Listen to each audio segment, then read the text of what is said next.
We have been chomping at the bit for a brand new Village Vice. He is Zach Blackerby, just the bronze bombshell that he is over there. Wow. And look at him, well rested and all sunned up and in a good mood. You know, he's smiling a lot more today. And so congratulations, Zach, on being back and enjoying some time away. And we're going to talk some more Auburn football because it's been a while.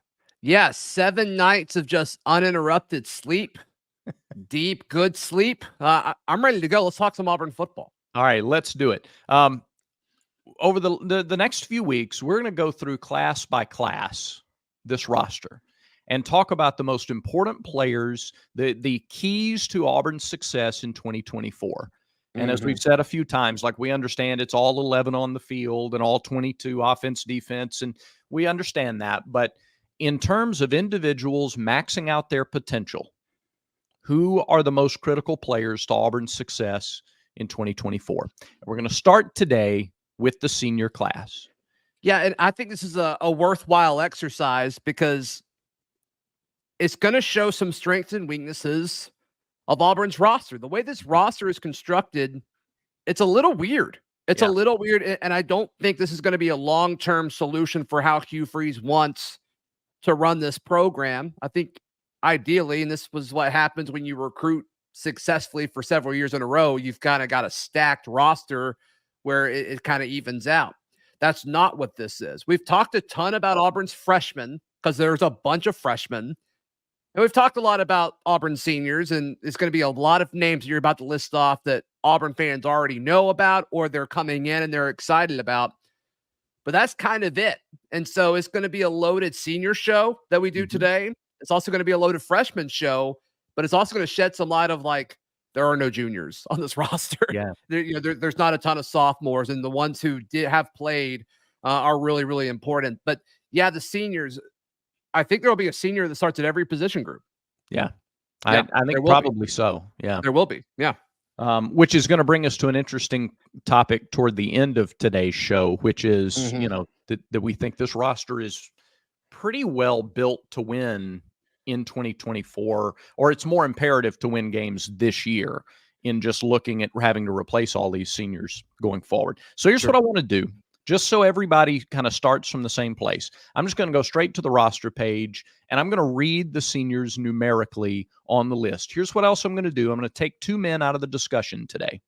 I'm going to take Peyton Thorne out because he's the quarterback, and the quarterback is always the number one answer. Okay. So I'm taking Peyton out of the discussion.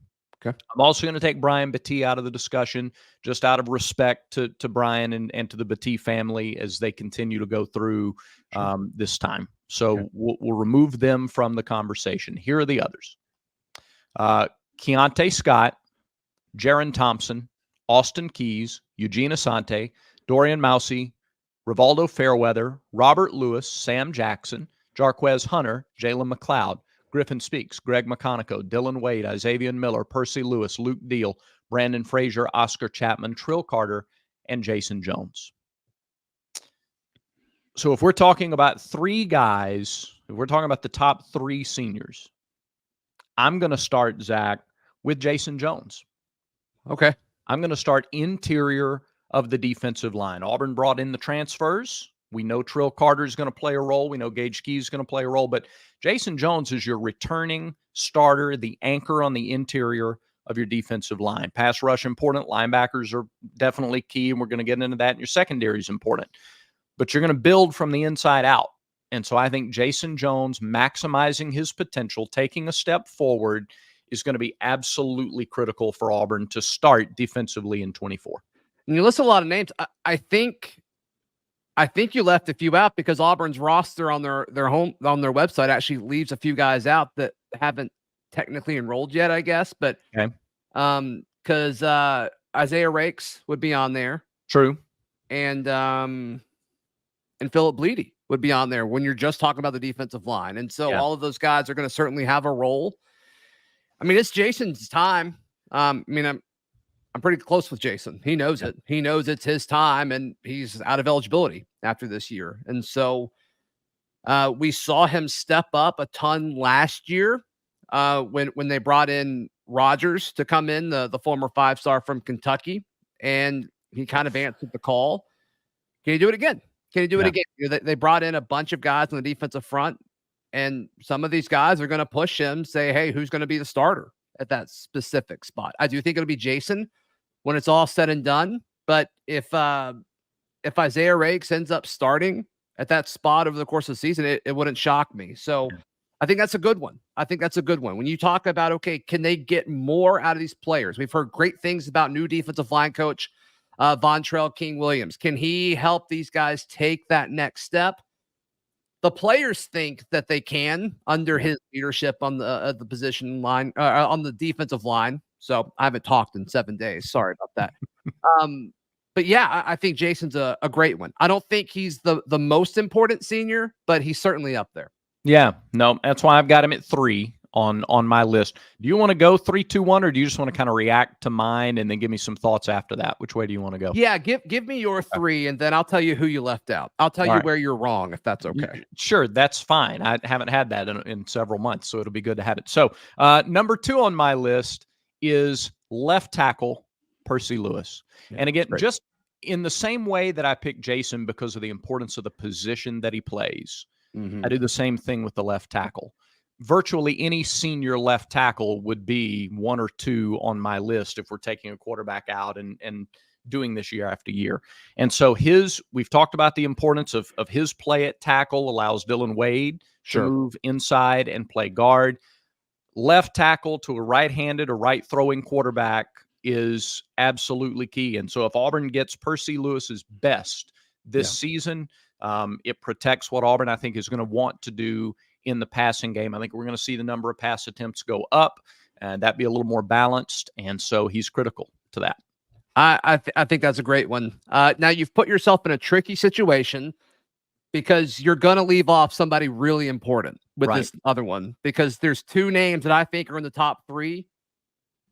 Actually, my entire top 3 may not be there. So I'm curious to see who you have as your number 1. All right. My number 1 is Eugene Asante. Okay. So are we 0 for 3? Are we 3 different? 0 for 3. Yeah. Yeah.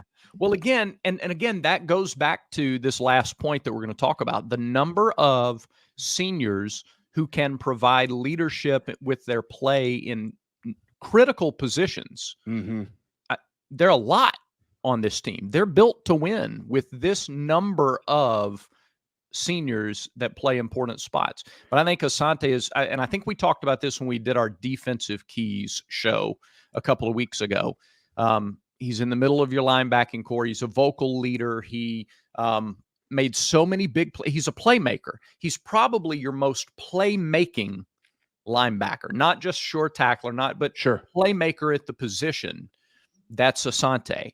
And so, to be lined up in the right spot even more consistently and to make the play even more consistently, Auburn needs him to be at his best, to be the real leader in the linebacking core, the middle of the defense. Yeah, both on the field and off the field. I mean, you talk about leadership, you think about Eugene Asante. I'd be shocked if he wasn't one of the players Auburn brought to SEC Media Days next month. We could say next month now, which is crazy for that. But yeah, you got to think it'll be the quarterback. You got to think it'll be the quarterback of the defense, which we believe is Eugene Asante. And then Oscar said last year he loves to take offensive linemen. So Oscar Chapman. Yeah, maybe. Yeah, probably not. We'll see. But Eugene Asante, I mean, even Auburn football from like a branding perspective on social media and their messaging, the Let's Work stuff, calling him Mr. Let's Work and having him in full pads walking around on campus asking people if they're going to go to A-Day this week kind of thing. Like he's kind of the face, one of the faces of the program right now. Yeah. So I wouldn't have him in my top 3 because I think we attacked this list a little different, but I certainly get, I certainly get why you did that. Here's the admission. All right. In listing those 3, Jones, Lewis, Asante, I realize I'm leaving off Jalen McLeod, Jarquez Hunter, Xavier Miller, Dylan Wade, Austin Keys, Keontae Scott, Jaron Thompson, and Oscar Chapman. Let's don't underestimate the value of a really good punter. And so I've left off all of these guys. Yeah. So again, to hammer home the point, There are a lot of choices. Now, we want to read yours. I want to read yours as well. Down in the comments, let us know who you think, where we wrong, where we right, who are the most important seniors in this list. And I'm going to get your feedback. I want you to tell me where I'm wrong in my 3 after I tell you about how you can go right when you order from Roback. I've worn this shirt a lot on Village Vice. I know that. I bought another one a couple of weeks ago to wear, like, almost not exclusively, but definitely to be highlighted Memorial Day and 4th of July. It's like got red stripes and blue stripes. So red, white, and blue. Not stripes, stars. Stars and stripes. Roback, our friends at Roback are going to make you look good. You'll feel incredible with the polos, with some unique prints. Really fun for summer. They've got hoodies. They have quarter zips. They also have shorts and T-shirts and really comfortable stuff. You're going to look great. You're going to feel great. And because you watch Village Vice, they're going to give you 20% off that first order at roback.com, RHOBACK. You got to use the promo code VICE20. I did it. It's very easy. You plug in the promo code VICE20 at roback.com, get 20% off the first order, and then come back and thank us for it. Yeah, great stuff. Great stuff. All right, so my list. I'm going to start at number 3. I'll follow your pattern, and I'll go with Robert Lewis at 3. I think that getting the passing game going is going to be such a crucial part. And since you mentioned, we can't put Peyton Thorne on this list, I'll go with the senior in the room. And the seniors are either Robert Lewis or Keandre Lambert-Smith. I think Robert Lewis is going to be a larger part of this just because he was part of spring. Could be wrong. I would love to be wrong, but that's just kind of what we saw from the spring game. Sure, Cam Coleman got a lot of the attention, but Robert Lewis led the receivers in receptions, which I think is going to be a big part of what he does. And it's something that Auburn was not good at a year ago or the year before. And staying on the field. And I just think, the way you convert 3rd and medium and 3rd and long is first you got to get it to the wide receiver. And I think Robert Lewis is going to be a big part of that. Yeah. So that is my number 3 most important senior. What are your thoughts on that? I really like that, and thought about having a receiver there for sure, because if consensus is Cam Coleman is your number 1, and if he is, in fact, a bona fide SEC number 1 receiver, it's been a while since Auburn had a bona fide, like, real SEC 1 receiver, then what your number 2 guy does is vital. What can he do in one-on-one matchups? If the defense has to pay extra attention to your number 1, then how productive is your number 2? And I think Auburn has a great chance to have a really productive number 2 receiver. Yeah. My number 2 most important senior is Keontae Scott. In a similar way of, what we talked about with Eugene Asante, is this guy's a leader. The locker room respects what Keontae Scott has to say. And apparently the coaching staff does too. I mean, there was kind of this talk of if he would leave or not because position or NIL. We don't fully know the full story there, but those rumors were out there. And maybe those rumors weren't true. Who knows? But there was a concern that he was going to leave. And I think holding on to him was probably one of the more underrated wins of this football program this offseason, is just because he's such a big part of what they're going to do defensively. Now, I've been pretty outspoken. I don't love him at outside corner. I want him in the middle of the field. But regardless, he's going to be solid at wherever you put him. He's an elite football player for that very reason. And so he's got that positional flexibility too. So regardless of if he's the outside corner opposite Kayin Lee, or they put him at nickel or star, whatever position they want to call it, depending on the coordinator. I think Keontae Scott, from a leadership standpoint and an on-field perspective, I think he's up there. Yep, I pick up what you're putting down there too. Again, we feel good about Kayin Lee at one corner. So if Keontae is maximizing what he can do at the other corner, and he was an All-American in JUCO at corner, it's obviously very different in the SEC, but we understand that. But if he's giving you what you need opposite Kayin Lee at the other corner, you're in a really good spot. Really good spot from a coverage dynamic. No doubt. And then if we're not talking about Peyton Thorne, if he's not a part of this conversation, not only the most important senior on this team, but the most important player on this roster in 2024 is Jalen McLeod. I cannot believe you didn't put him in the top 3. Auburn's need to create a pass rush without needing to blitz extra guys is crucial. It's absolutely crucial. And I love the addition to Kieran Crawford, which makes him slightly less important. Slightly. But you need several of these guys if you want to win games in the SEC. And if Auburn's going to win 9 or 10 games and overachieve from what most people are expecting in 2024, it's Jalen McLeod on the defensive side of the football. He's going to have to consistently win one-on-one matchups and wreak havoc in the backfield. Jalen McLeod, not only because of positional importance, but I think the lack of depth behind him makes him extremely valuable. When we talk about Robert Lewis, there are other receivers that we can make the argument that could step up. With linebacker, with Eugene Asante, there are other linebackers in the room that we can make the argument to step up. Keontae Scott, same with defensive back. When you look at pass rusher, when you look at that buck rusher, he's it. He's it to me. And I just think as far as lack of depth behind him or experience depth behind him, I think Jalen McLeod is not only the most important senior, but you can make the case he's the most important player on the roster. Yeah, I don't disagree with that. I went with Jason in the middle of the defense, and you got to have them both. You got to have push in the middle and then pressure off the edge. I look at the last time Auburn won the SEC West, right? That 2017 defense. It wasn't just Jeff Holland. Now, he had 22 quarterback hurries. It was primarily Jeff Holland. But you also had a young Nick Coe, and you had a young Marlon Davidson. You had some depth behind him, but it was primarily Jeff that was getting the job done. There is depth behind Jalen McLeod, and Kieran Crawford could come in and play a big role, but a healthy Jalen McLeod from game one throughout the season, I agree he's vital. And it's not that I don't think he's important. Sure. But again, to say for like the 8th time, there's so many seniors on this team at key spots. You could go, as you said at the beginning of the show, you could go position by position and go, nope, important senior there, all the way down the depth chart.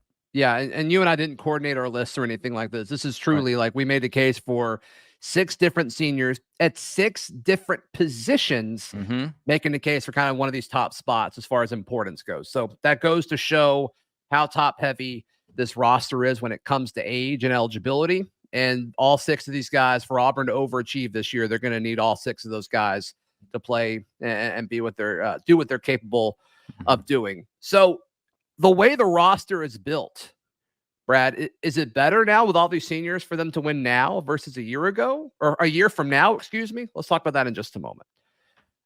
We've all been there before, Brad. We've all been there. A weekend trip to the casino canceled because of life. Life comes rolling wrong. Well, MyBookie's new and improved online casino is here to help change the game. You could dive into a truly realistic casino experience featuring the latest in slots, progressive jackpots, live dealers, and more. The MyBookie Casino provides a Las Vegas experience when the action is in your hands. And Brad, your favorite part, you don't even have to wear pants when you go. I love a pants-free casino. There it is. You know what I say? I say, give me a pants-free casino. Sometimes I say it really loud. Give me a pants-free casino. Scream it from the rooftop. Start at MyBookie today with a generous sign-up bonus using promo code NEXTROUND. And a revamped loyalty program ensures a host of VIP perks. The more you play, the more you win, only with MyBookie. Yeah, you kind of made the claim earlier in the show. Auburn's got a ton of seniors. There's a senior starting at every position. Is Auburn better suited to win now versus next year? Going to get Alabama, Kentucky, Missouri, Georgia at home next year. Going to go to Arkansas, Oklahoma, Vanderbilt, and Texas A&M next year. You're going to replace really 3 key linebackers that are starting. You're going to replace a ton of defensive linemen. You're going to replace several guys in the secondary. You replace both tackles on the offensive line, at least one guard on the offensive line. You're going to lose your starting running back, your starting quarterback. There's a lot of guys that you're having to replace. Now, we love the freshman class. There's talent in the sophomore and junior class, too. We're not saying it's completely bereft of talent, but and we love this top 10 class coming in. Yeah. But is the roster built for success more in 2024 or as best we can look at it today? Sure. 2025. I think that's a fair conversation to have. I think so. When you look at experience, I think experience, you look at all these seniors that have played college football for 4 or 5 years and really played solid roles for those time, not just like sitting on a bench for 2 or 3 years and then, eventually it was their turn. A lot of these guys have played a ton of college football, like meaningful snaps. I think that raises your floor as a team. It doesn't raise your ceiling. I think talent is what raises your ceiling. And for Auburn to get to that mindset where they want to win 10 games every year, you do that with upside and you do that with talent. I love a lot of these seniors, and I think they're all really, really good, and they can help Auburn win games this year. There's no question about it. But there is a difference when you look at the next wave of potential players for Auburn, if everything goes the way we think it's going to, where there's a path for Auburn being better and being younger a year from now. Now, a lot of that comes to several key things, like what happens with the quarterback position. Is it Hank Brown? Is it Walker White after Peyton's gone? Do they go out and get somebody else? Do they go and get Juju Lewis and they start a true freshman? Like all of those things, I mean, it certainly matters, whoever your quarterback is. Yeah. But and this is no disrespect to like Jarquez Hunter, but Jeremiah Cobb being the main guy after Jarquez Hunter's gone, like that doesn't concern me. Like I think you can see the path of like, wow, Cobb probably got us a little bit more spark than what Hunter does as a running back. And then, they'll see what happens as far as replacing and because they're going to need more guys. It's an old room. They're going to need more guys, either true freshmen or transfer portal guys. Wide receiver has been well documented. Tight end, I think, is going to be absolutely fine. Offensive line, I think there's a clear path to, who these next 5 guys are going to be. And you obviously have Connor Lew coming back. Defensive line's concerning, but the upside of like Malik Blockton and TJ Lindsey, I think is significantly higher than most of these defensive linemen that we mentioned. They just have played a lot more football. And you can go down the list and kind of touch on that with your edge rushers with, Amaris and Jamonte and Joe Phillips. Like the talent is there. It's just they got to bring it together. As sophomores, and that's specifically talking 2025, and that's the thing. Are those guys as sophomores? Do they give you as much as guys who have played a little more? They're more experienced and they're going into their 4th year, and that's the question. Obviously, we also know too, they've had a lot of success with the transfer portal and the offensive line these first 2 seasons, and clearly the defensive line as well. And so, the portal plays a huge factor. At least another year as you try to balance out the roster a little better than what it is going into this year. So yeah, an interesting conversation though. It's a fun one. Yeah, it's a fun one. And then if they kind of do what everybody's thinking they can do with all the positive momentum on the recruiting front from this past week, and they somehow pull off a top 5 class when it's all said and done. It's just, they're doing it the right way. It just takes time. It does. You're right. You're right. All right. We will not make you wait a week until our next show. We can guarantee that. Thanks for watching. Yeah. And be thinking about the juniors. Drop some important juniors in the comments as well. Yes. I think that about does it for today's show, Brad Law. It does. Thank you for watching, subscribing, commenting. Remember, everyone has vices. Make sure Village Vice is one of yours.